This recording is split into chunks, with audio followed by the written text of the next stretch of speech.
Hi, this is Mike from FiberglassSite.com, and today we're going to show you how to do a very basic, very effective patch.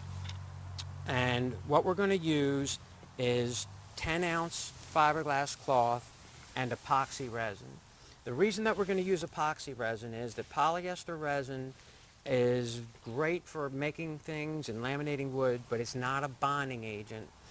Epoxy resin will bond to plastic, it'll bond to metal, it'll bond to any surface that you prepare correctly. And the way we prepared this correctly was we've sanded down 8 to 12 inches on either side of our distressed area. Then what we've done is we've pre-cut our pieces of cloth. This is 10-ounce cloth. If you go into any store and the only fiberglass cloth they have is folded up and in a bag, is probably 10-ounce cloth.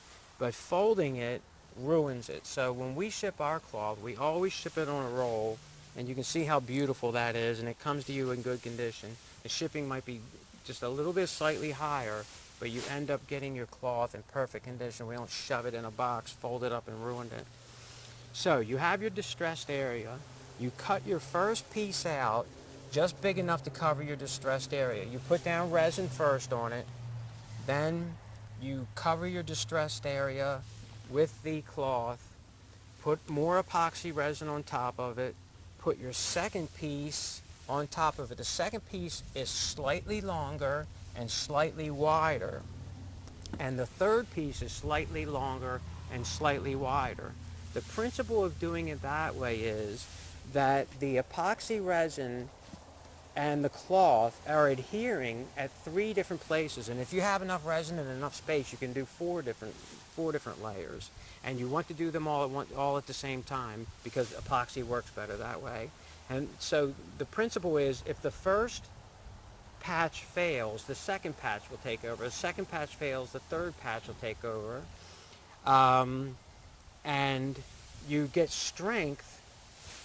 You know, because each piece of fiberglass is adhering to the wood or metal or plastic at a different place, you get the strength, 3 times the strength you would have if you would have just put it on there that way.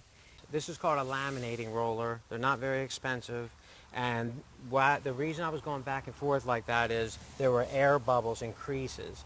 The laminating roller gets out any air bubbles and creases. Now we've got our 3 patches on. We give this overnight to dry. The hardener rises to the surface as it cures. That's called blush. It'll feel sticky in the morning.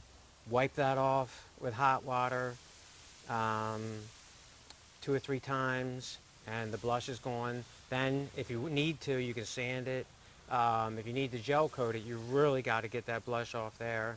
And they say you can't gel coat onto epoxy, but you can if you prepare it properly. So we did our patch. It hasn't even been 4 hours, and this is hard as a rock and will last forever. So if you patched your tank, your pool, your whatever, if this was a pool, I wouldn't put water in it for 3 days, but in a tank, no water in it for 3 days. But whatever you were going to fix, you've got a rock solid connection at 3 different places, and it ain't the prettiest thing in the world, but you can sand it down and you've got a good patch. And this kind of patch can be used anywhere, just about anywhere. 10-ounce cloth and epoxy resin.